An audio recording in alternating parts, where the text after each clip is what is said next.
All right, welcome back everybody to the Recruiting Workshop for Women Livecast Training. Wonderful to have you here. My name is Sonia Stringer. I've been hosting this event throughout the day. And with me from San Diego, California is a phenomenal studio audience. Please say hello everybody to the people watching.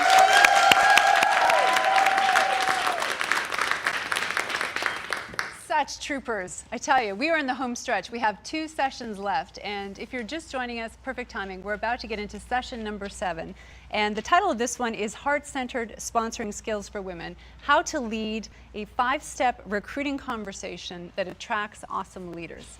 Now, if you're like many of the women that I've coached in network marketing and direct selling companies, I know you love your products, you love your company. However, you may have been struggling a little bit to find people who are serious about building this business with you. That has never happened to anyone here, right? But you've heard about those people, right? And I don't know if that's true for you, but I know when I've worked with women, sometimes they've told me that they've been taught a way to recruit that just doesn't feel right to them. It's too scripted, or it feels a little promotional or salesy or inauthentic, or they've been given a flip chart presentation and sort of asked to walk people through the steps, and it just doesn't feel very authentic. I'm curious, can any of you relate to that? Yes. And as I mentioned at the top of the show, the great irony is that women are powerful recruiters. We are powerful influencers when we know how to do this in a way that really aligns with our natural talents and abilities and our own heart.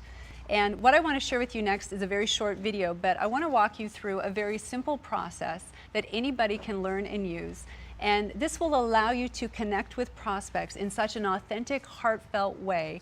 And through the process of that, help them see how your business can truly be the solution that they're looking for. This is one of the most elegant influencing processes I've ever been exposed to. I've had the chance to share this with thousands of people to enormous success. And although we only have 20 minutes, I'm going to take you through all 5 steps. And those of you watching, those of you here in the audience, please take some notes. And then we're going to come back, and through my panel here, we're going to share a few more details on how you can actually apply that process to your business. So grab a pen if you would, and Randy, let's go ahead and roll that video. We'll be right back.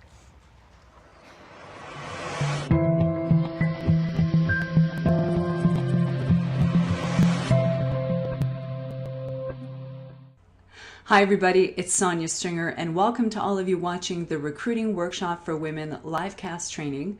I hope you've been enjoying the day. We're definitely getting into the home stretch, but I believe we've saved some of the best sessions for last, and this next one is something I love to teach. This is session number 7, and we're going to look at how to lead a powerful 5-step recruiting conversation that attracts awesome leaders. Now, if you're like many of the women that I've worked with in network marketing and direct sales companies, I bet you love your products, you love your company, you're thrilled to have your own business, but you may find it a bit of a challenge to find and recruit strong leaders and grow your team. And I believe one of the reasons that women struggle so much with recruiting is that many of us have been taught a way to do this that just doesn't feel right. It's perhaps a bit old school, it's a bit salesy. You may have been given a flip chart or some kind of presentation and encouraged to deliver that in a way that feels very scripted or inauthentic. So you may be feeling uncomfortable, your prospects feel uncomfortable, and to be honest, the process just isn't working that well. And I don't care who you are, if what you're doing over and over again isn't working and you're dealing with a lot of rejection day in and day out, it's only going to be so long before you stop taking action. And here's what's ironic about the situation. Women are powerful recruiters. We are very skilled at influencing other people when we can do this in a way that aligns with our own natural talents and abilities. And women are very wired to help people. Naturally, we love to serve. We love to make a difference in people's lives. So when we can sit down and do a business presentation in a way that truly feels like we're being of service, rather than just trying to pitch someone or convince them to join our team, it's a completely different experience. Women are also naturally wired to connect with people, and when you can present your business in a way that allows you to feel very comfortable and connected, you can truly come from the heart, you can be very authentic, and you can lead a conversation that just allows that person to naturally see, oh my goodness, this is why I would want to join your team. Recruiting and sponsoring can be a completely different experience for you. And that's what I want to share with you in this session. There's a very easy conversational approach to recruiting that I call the 5 steps to a heart-centered sponsoring conversation. And this is very simple to learn, it's very simple to use, but it can make a massive difference in how you feel about recruiting and how people respond to you. And I've had the great fortune to teach this 5-step approach to literally thousands of people in various network marketing and direct selling companies over the years. And it's very touching and very humbling to hear the response. I hear all kinds of people say, you know, I used to be very scared to pick up the phone and call someone. Now I feel way more confident and I'm way more inspired to get out there and recruit. I often hear them say things like, I love recruiting. I never thought I would say that, but I actually look forward to having these conversations because I feel so authentic and I know I'm really making a difference in people's lives. And we track results too, and we see a pretty significant change.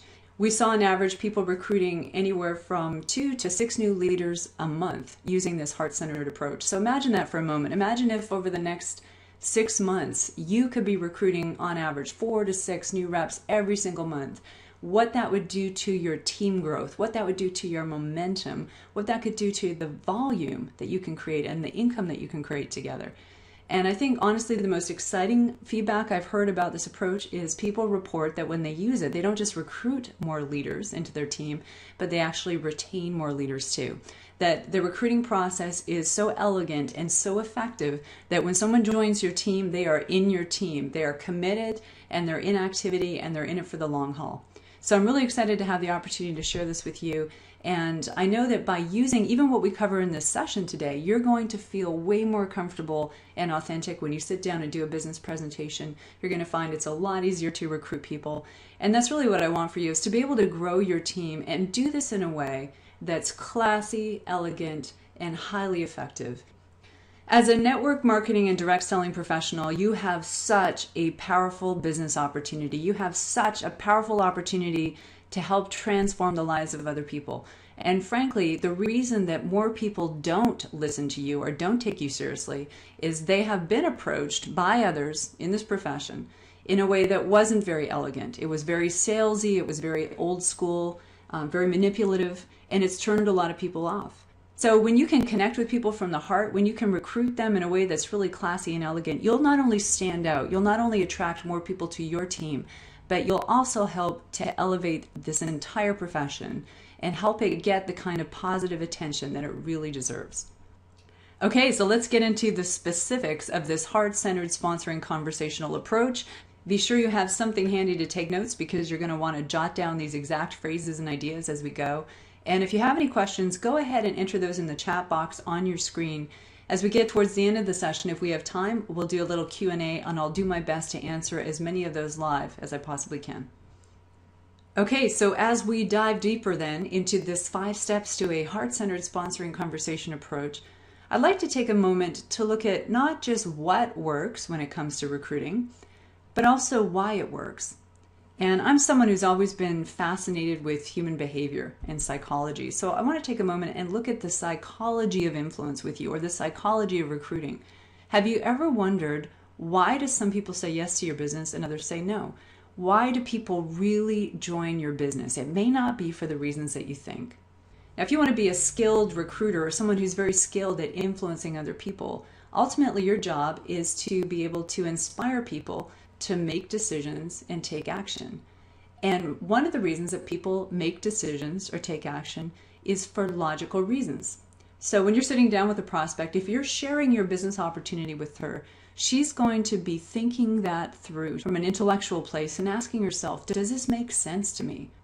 Is this a product that I like and that I want to represent? Is this a product that I think I could sell and that would be profitable in the marketplace? Does this company make sense? Is this a company I want to be part of? Does the comp plan make sense to me? Do I see how I can make money doing this business? So that person's thinking it through, evaluating it from a logical place. And when you're connecting with prospects and you're sharing information, you're basically connecting to their conscious mind. Now, in addition to making decisions from a logical place, we also get inspired to take action and make decisions for emotional reasons. And this is very important to remember, because when you're sitting down and you're sharing your business opportunity with a prospect, she's having some kind of feeling experience. She's likely asking herself something like, well, how does this business feel to me? Is it exciting to think that I could work from home, have a lot more free time in my life to spend with my family, or just do the things that I love? How would it feel to be part of a team where I could get encouragement and support to create a really exciting income and lifestyle for myself? And whenever someone's having a feeling experience like that, they're actually doing that from their subconscious mind, which has a lot of influence over our decisions and our actions. So to sum up, people make decisions for logical reasons, it has to make sense, and they also make decisions for emotional reasons, it has to feel right. So of those two forces, which do you think has more influence on people's decision-making process? Well, if you guessed emotion, you are correct. And it's because our emotions live in the realm of our subconscious mind. And our subconscious mind is responsible for making most of our decisions and inspiring most of our actions. Now think about this. Have you ever been in a situation where you bought something that you didn't need, you probably couldn't afford, but you had to have it? Was that a logical choice or was it an emotional choice? It was an emotional choice, right? If you saw a great handbag or pair of shoes or something else that you just absolutely loved, it was the feeling that you had about it that motivated you to purchase. And then if you happen to notice that that item was on sale, well, the deal was done because you also had a logical reason to back up that choice. And this is extremely important. Please write this down. It's perhaps the most important thing you need to remember when you're recruiting people into your team. People make decisions for emotional reasons, and then we justify those decisions with logic. And this is true for your business. People actually join your team more for emotional reasons than logic. They feel great about your business. They're excited about the opportunity to make money. They're excited about the opportunity to have more freedom in their life, a greater sense of security, happiness, joy, contribution. It's the emotion that they link to your business that inspires them to say yes. And then they can justify that decision because there's plenty of logical reasons to be part of your team as well. So not only does emotion drive most of our decision-making process, there's actually two main emotions behind most of our actions. And those emotions are pain and pleasure. And we're hardwired at a subconscious level to move away from anything that we sense might cause us pain and to move towards things that we sense might cause us pleasure. For example, have you ever been cooking in the kitchen and your hand brushes up against the hot element? Isn't it interesting? You don't have to pause and think about it. Instantly your hand will pull away. Your body senses pain and it reacts. It's a very quick and subconscious experience. And we're equally hardwired to move towards things that give us pleasure. For example, have you ever been on a diet or you're trying to watch what you eat and suddenly you realize you're eating junk food? Consciously we may not be wanting to make that choice, but subconsciously it feels good, it gives us pleasure, and therefore we move towards it, we act on it. So what does all of this have to do with recruiting and growing your team? Well, remember, people are driven by emotion. They make decisions and take action for emotional reasons. And we're always looking for a way to avoid pain or to get pleasure. So if people are looking at your business opportunity and they connect up in their mind, hey, this is a way for me to avoid pain. I could get myself out of debt. I could quit a job that's stressful and unfulfilling. I no longer have to deal with a painful, stressful commute every day, or have to deal with a boss that I dislike, or just miss out on time with my children. If they can see that your business is a way for them to solve a painful problem, they'll be more attracted to it. And the opposite is true as well. If they can connect up that your business is a way for them to experience more pleasure in their life, a greater sense of freedom, greater sense of security, more fun, more connection, a greater quality lifestyle, the opportunity to contribute, make a difference, be part of a team. If they connect up that this business is going to bring me pleasure, they will naturally, unconsciously be drawn to it. So bottom line, people don't necessarily join your team because of the comp plan, the products, the company history, any of those details. That's important, but what drives their decision-making process is they connect up in their head that this business is going to help me solve some painful problems in my life, and it's also going to give me some very pleasurable experiences. So what is the most effective way to help other people see the real value that's present for them in this business opportunity? Should we be leading recruiting presentations or recruiting conversations?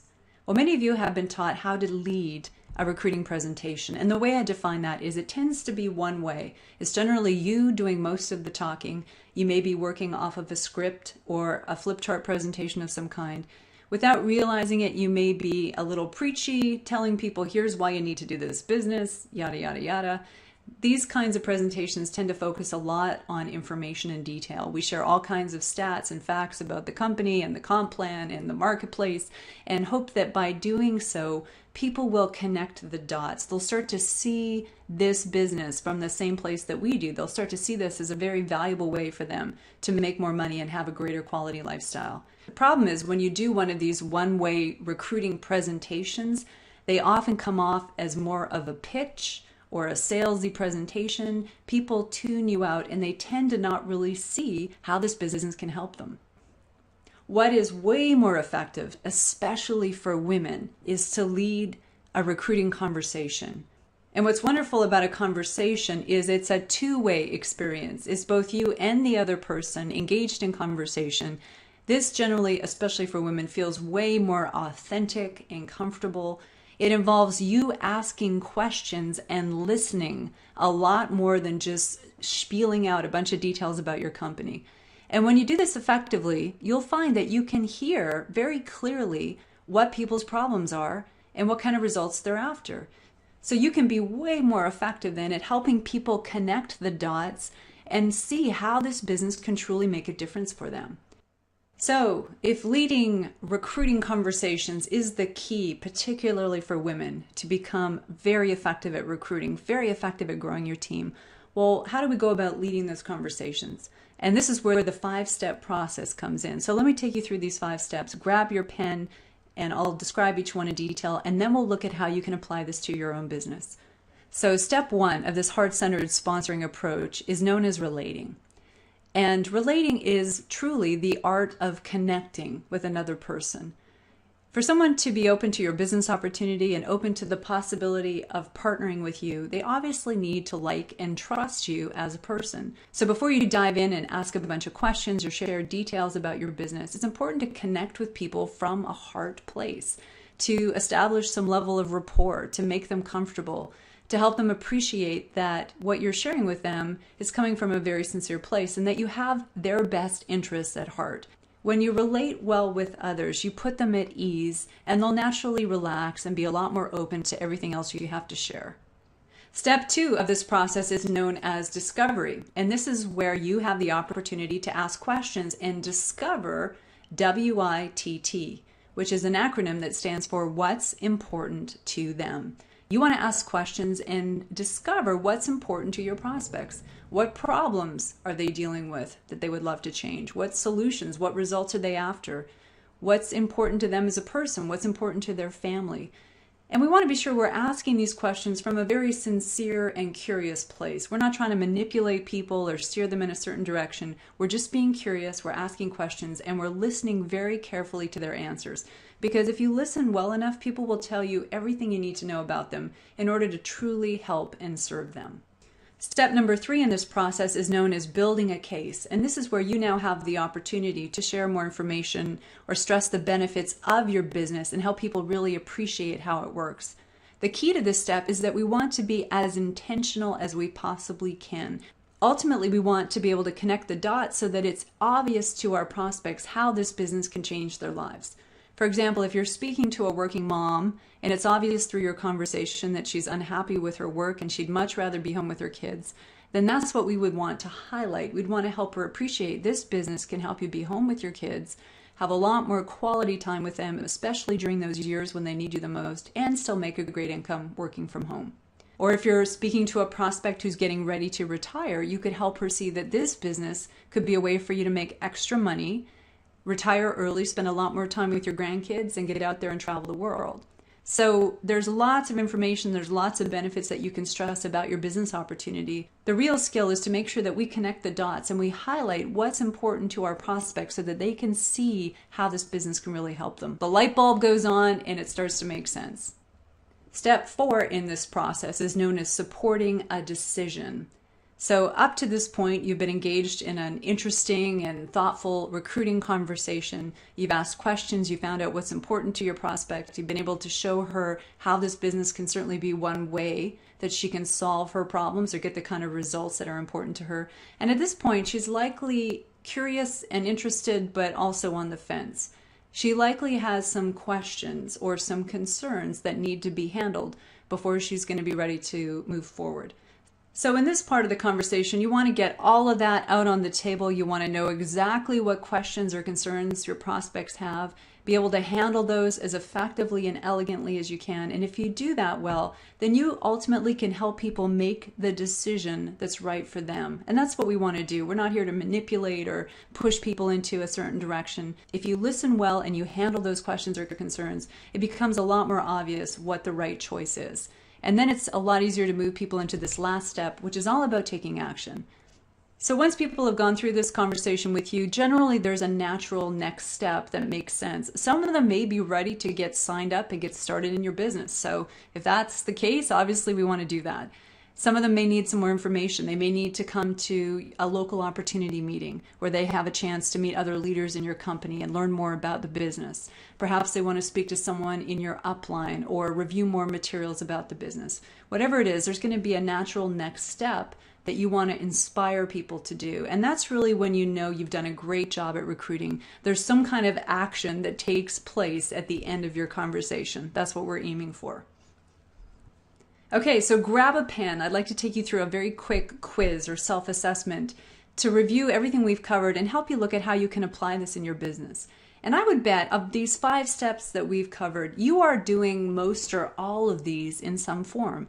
I bet you're relating to people, you're getting rapport, you're connecting with them from a heartfelt place, you're being very sincere. I bet you're asking questions, you're discovering some things about them that are important.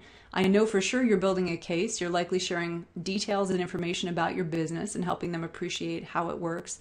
I'm sure you're dealing with some questions or concerns that come up and doing your best to support people in making a decision and ultimately inspiring them to take action, to move them to that next step. So grab your pen, let's go through this one step at a time. And I'd like to ask you to think about your current approach to recruiting. If you were to look at each of these 5 steps and you were to assign a percentage to each one of them that represents the importance of this step to your overall success, or perhaps the amount of time that you spend in each of these 5 steps, how would you rate them? For example, are you someone who loves to take your time and get to know people and really establish a lot of rapport? Do you spend a lot of time in the relating phase? Maybe that's worth 20 or 30% of your overall recruiting strategy. Or maybe you love to ask questions, so you spend a little bit more time asking questions and discovering things about people. Maybe you're someone who loves to build a case and you share a lot of detail and information about your company and make sure people really understand it. Maybe that's where you spend more of your time. Or perhaps you find that you end up spending a lot of time dealing with questions or objections or trying to inspire people to take that next action step. So there's really no wrong way to do this. This is just a self-assessment, but it's very revealing and it will help you look at how you can tweak your approach to get even better results. So go ahead, grab your pen and just jot down the answers that make sense to you. What percentage of your time do you spend in relating? What percentage of your time do you spend discovering? How much of your overall recruiting strategy involves building a case or supporting a decision or helping people take action? Go ahead and write down whatever answers are true for you now. Now, whenever I've shared this quiz live with people, I will hear all kinds of feedback, all kinds of answers. However, there are some trends that seem to hold, so let me share these with you and see if you relate. Oftentimes, I'll hear women tell me that when they're looking to recruit someone into their team, they tend to put a lot of importance or spend a lot of time in the relating phase. So they'll make sure that they have rapport. They'll spend time chit-chatting with people and breaking the ice and making sure that they have a real connection with them before they move on and talk shop. So that might be true for you. You may also have rated that very highly. It might be worth 30, 40, maybe even 50% of this recruiting process to you. And if that's the case, that's totally fine. The other trend that comes up is in building a case. A lot of women admit that they spend the majority of their time building a case, the majority of their time talking more about the business and sharing information, helping people appreciate how it works. And that might be true for you too. You may have rated that anywhere from 30 to 60 or maybe even 70% of your conversation. So whatever your current approach is, it's not necessarily wrong. However, there's a way to do this that is even more effective and makes it a lot easier to truly serve people and to inspire them to join your team. Would you like to know what it is? Well, here's what we found. Relating is really worth only about 5% of your recruiting process. It's important, but you can often get rapport with people fairly quickly. Discovery, asking questions, is worth 80% of your ability to recruit someone into your team. Building a case is worth about 5%, supporting a decision 5%, taking action 5%. Now, I don't know that this is an exact science. However, I can tell you from my own experience and having coached thousands of people in this profession that this does hold, that the most important part of your recruiting conversation is discovery. It's where it all happens. If you can focus and put more time and attention into discovery, you'll find that it is a lot easier to recruit people into your team. So why is discovery so important to your recruiting success? Well, it's only through asking questions that you can discover WITT, what's important to them. What's important to your prospects? What kind of pain or problems are they experiencing? What kind of results or solutions or pleasure would they rather be experiencing? It's only by asking questions and listening that we can uncover that information. And you really need to know that if you want to help people recognize how your business can help them. Also, it's through discovery that people start to connect more emotionally to your business opportunity.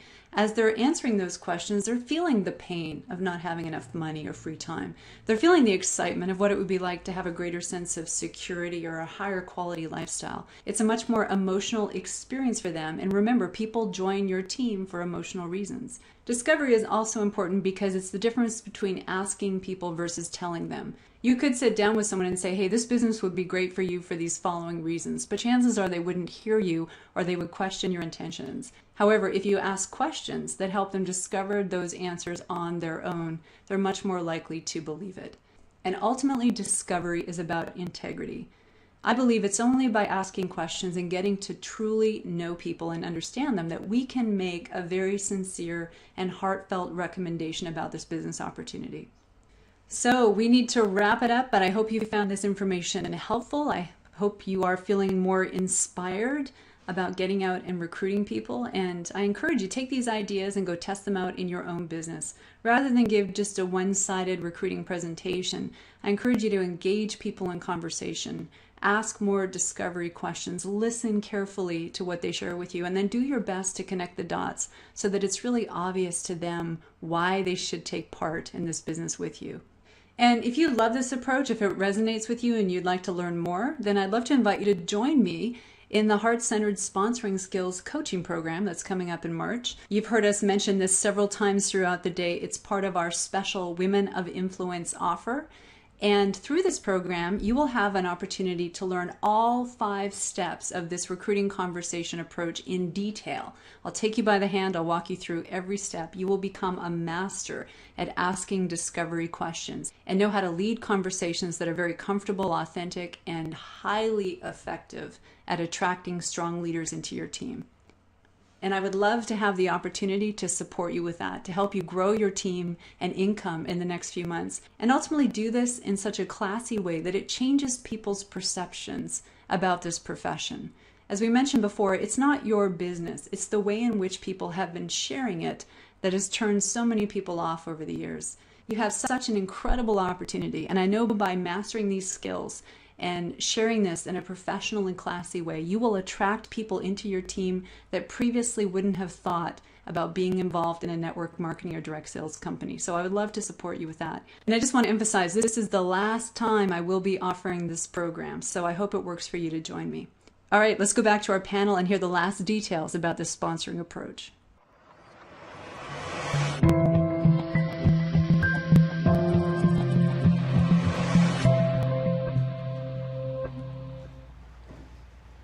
Okay, welcome back, everybody. So we're talking about the difference between recruiting presentations and recruiting conversations. And I'm just curious, with the studio audience here, how many of you agree women are brilliant at conversations? Would you agree with that?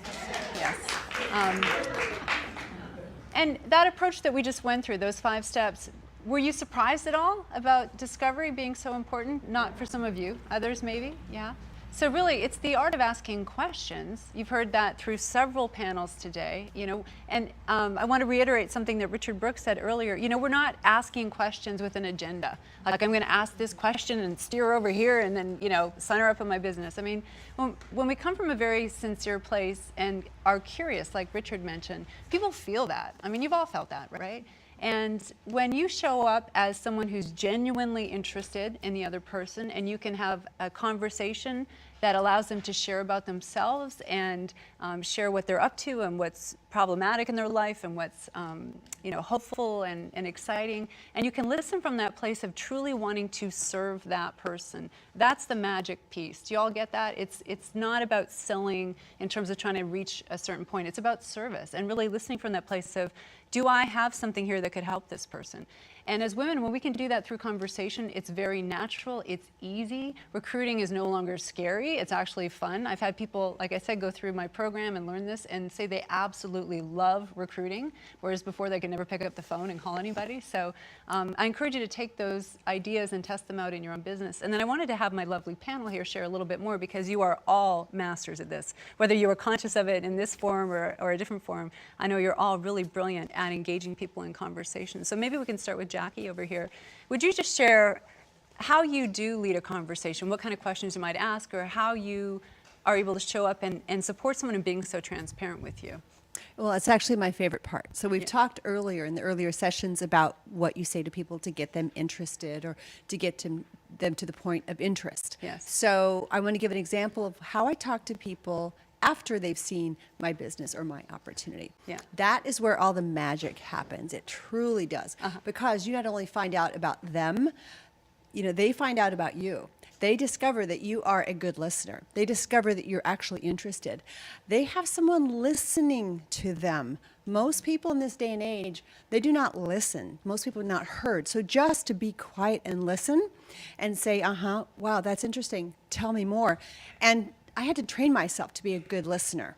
And I have the habit, even still sometimes, to interrupt. So I literally, on the phone, will cover my mouth. But that's what you have to do. Stop.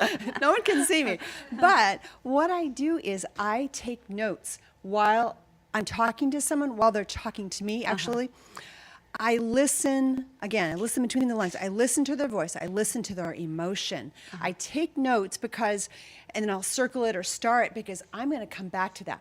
So I'm listening intently. I want to listen to what their pain is, what their struggle is, what their issue is, and I'm naturally a problem solver. I think most people are. They say men are problem solvers. Well, women are problem solvers too. And when you lead with your heart, you can't go wrong. So if you listen intently and you ask the right questions, you don't have to ask too much. People love talking about themselves. We've established that. So if you listen, take notes, and then ask more, just let them talk it out because they're going to talk themselves into the opportunity if it's the right thing. Yes. So then I'll mark those 2 or 3 things I'm going to come back to. And you get extra brownie points for listening. You really do. Because I might have written a note down and say, tell me more about your son. I know you really want to pull him out of public school and you want to put him in this private school. Tell me, why is that important to you? Or what school is it? Or whatever that is. And then they're like, wow, she was actually listening to me. Wow. I'm getting to their heart Yes. of the matter, the real why. And then their voice might quiver or they might, and like, boom, connection. It's Yes. like, wow, heart connection. It's Yes. awesome. Wow. So I'll do that a few times, and I'm sincere. I'm not acting this out. I mean, it's real. And, I'll cry during conversations a little bit. It's connecting, but that's where the magic happens. Yeah. And then I bring it back around, and then I'll say, you know what? I'm so glad that we talked today. I am so glad that you called me, or I'm so glad you found me, or I found you, or whatever it might be, because I really believe that this opportunity may be exactly what you're looking for. And then I'll be quiet, and then I'll let them respond, and they'll say, I think it is. It's better that they say it instead of me. But again, I just connect with them at a heart level. I listen closely. I listen intently. And then I try to solve their issue, their problem. But you know what?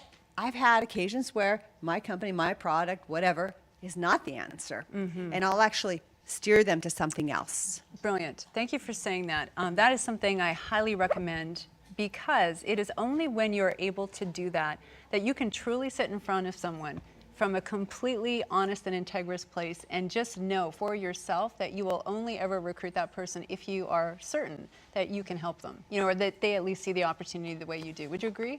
And I don't know if that's true. I'm sure it is true for you. I know women I've worked with, when they do that, when they know that they're going to meet someone for coffee or they're going to talk to someone on the phone, and they know that if it doesn't seem like it's a fit, they're willing to recommend something else, the confidence that they come with when they go to that meeting is so apparent, and the other people feel it.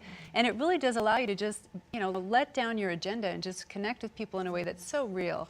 And I forget exactly what you said there, Jackie, but it was really cute to hear you say it. It's almost like, I think, as women, we don't recognize the power we have when we connect. I mean, not that guys aren't powerful recruiters, obviously they are, but women are as, if not more powerful when we are able to lead these kinds of conversations. Would you agree? If we have to do a pitch and a presentation and sell people and be schmarmy, it's like that doesn't access our true abilities. But when we can listen from a place of how can I serve this person, we're so naturally wired to do that, that we're coming from a completely different place. People feel it. We can hear things that we wouldn't otherwise normally be able to hear. And then when you turn around and make a recommendation, really come from the heart and say, I think this is one way you could solve that problem. I think this is one way you could get the thing you're after.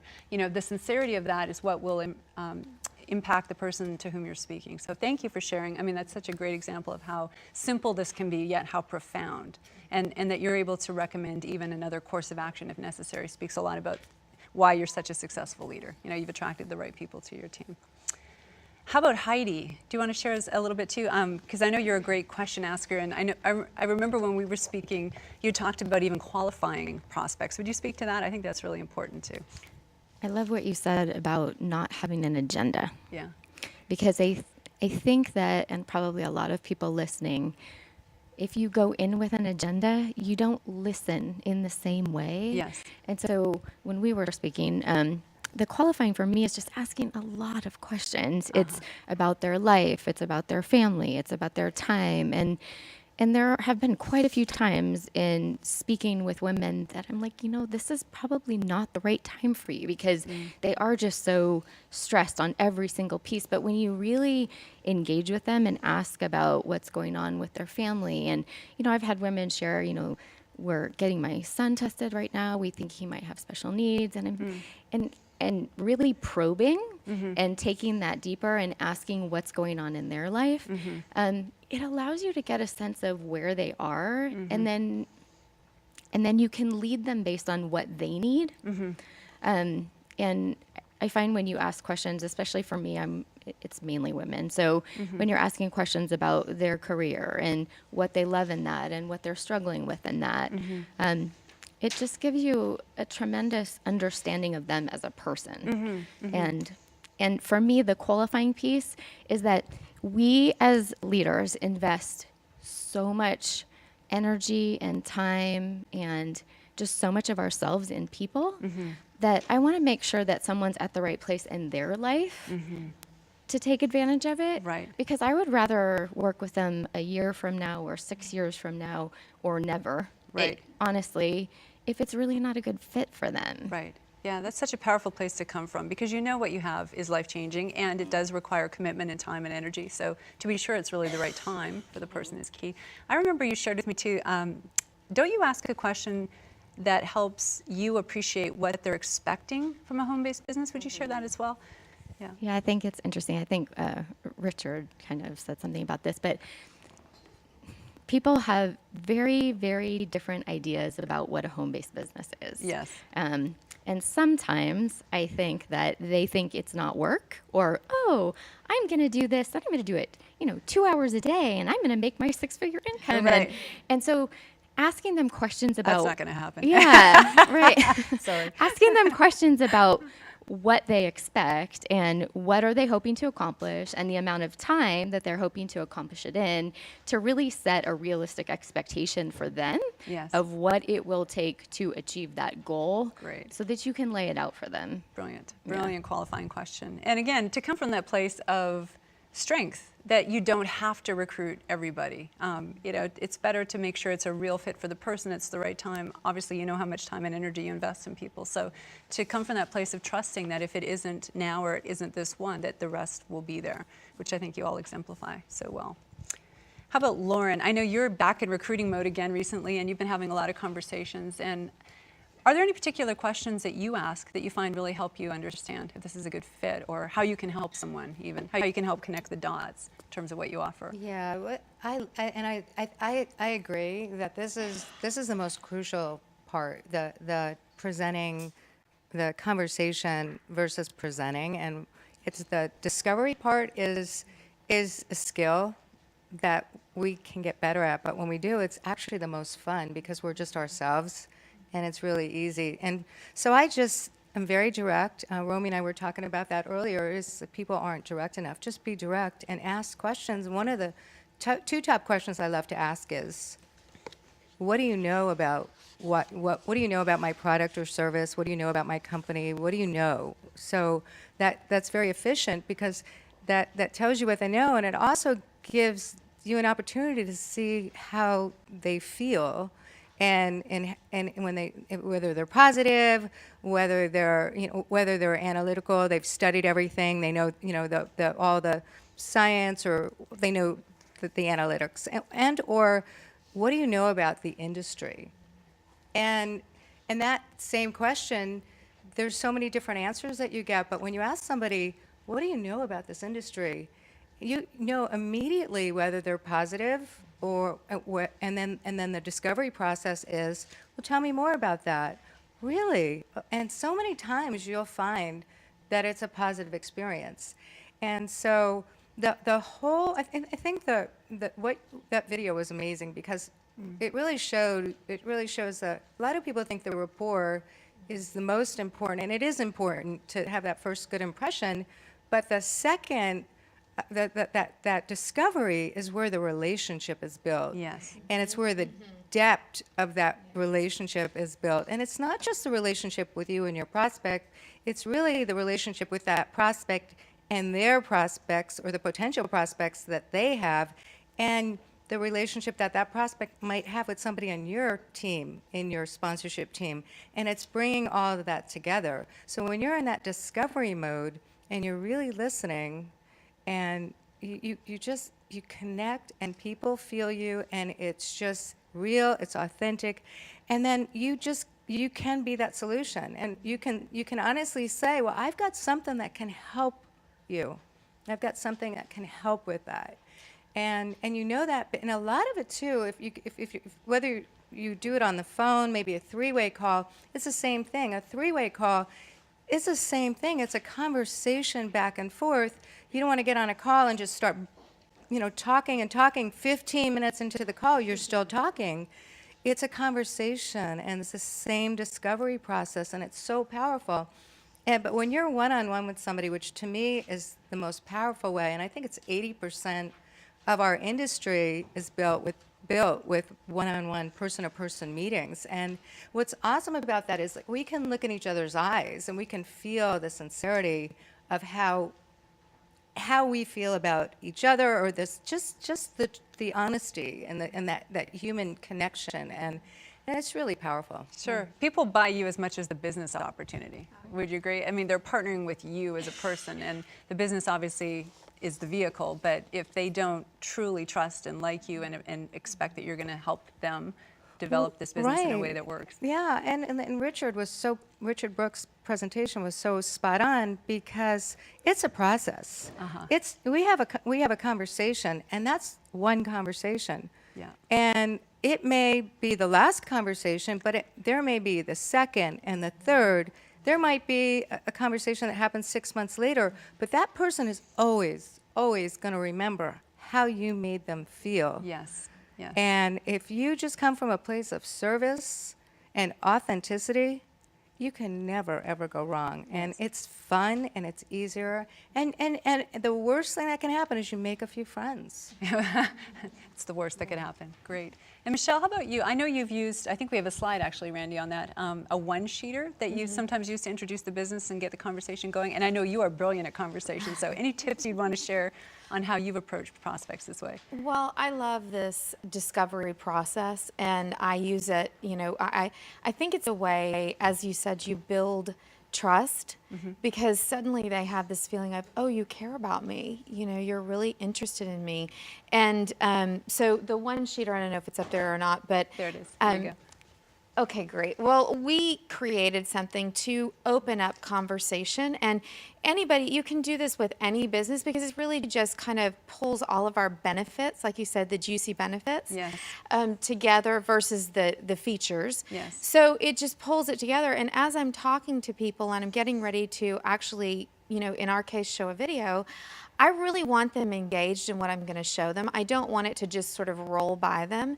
And if I haven't done some discovery, that's exactly what's going to happen. Yes. So this is a nice way that, and you can do this, just on your own for just listing out the benefits. But it lists the benefits of what we have here with what we do. And what I always say is, you know what, Heidi? I mean, this is just a quick look, real quickly, at what there is that can, be gained by what we do. So just based on what you're seeing here, what would be interesting or, something that's appealing to you? And she starts pointing, and when she does, I said, well, tell me about that. Why would that be important to you? And just get them talking and really, and that's where the magic happens, that you really find out, okay, well, there is a health concern, or there is a, you know what I mean, some financial need, or whatever it is, and you make that connection to what's important to them, as you always say, the WITT. You know, Yes. that's what you're trying. That's the gold of how you really then become what you're showing them becomes relevant. Brilliant. Thank you so much.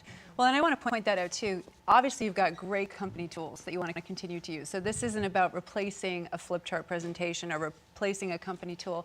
But do you also agree that if there's more conversation around that, if in addition to you sharing information about your business through those tools, you're able to have a conversation with your prospects and really engage them in that heartfelt way and find out on a personal level what is important to you, and then use your tools to help illustrate how this business can provide that to them. Do you buy that? Does it make sense? So those tools are powerful. We obviously don't want to not be using them. But often the mistake I've seen people make is they are so reliant on the tool, and they're just giving this one-way presentation, and it's very canned, and there's no human connection to it. And it's too feature-driven. They're sharing all this information with people about the company, and most people do not connect the dots on their own. It's only through these conversations, as you're illustrating, that you're able to listen and hear what's so important to them, and then help them elegantly see this business, like you said, we've got something that can help you with that. That one phrase, we have something that can help you with that, helps people start to see now this whole opportunity from a very unique perspective. So let's give them a round of applause. Thank you so much for sharing everything you did. So from my heart, I would love to issue a challenge, and that is for all of you to take these 5 steps and go practice them. Would you be willing to test them out in your business? Is that a yes? Yes. And for those of you at home, don't take my word for it, but I can tell you, having been around this profession for 20 years, having used this exact process in my own business to build, an enormous global business now, I cannot say enough good things about it. It is the most fun way to influence people. It is the most fulfilling way to influence people. And as women, I tell you, when you can match your heart to these skills, you will be absolutely unstoppable. So please go test that out for yourself, see how it works for you. And if you'd like my help with it, as I mentioned, this is the core of the program that I'm going to be teaching. I wanted to include this so you know. So in March, I will be leading a large coaching program that will go into all 5 steps in detail. And if you'd like to take part in that, you will get my help in learning every one of those 5 steps and how to apply it in your business to the point where it just becomes unconscious. You will develop unconscious confidence, and I guarantee if you do this, you will fall in love with recruiting and you will get better results. So we have a very short video that will tell you about that offer. It's part of our bigger Women of Influence offer today.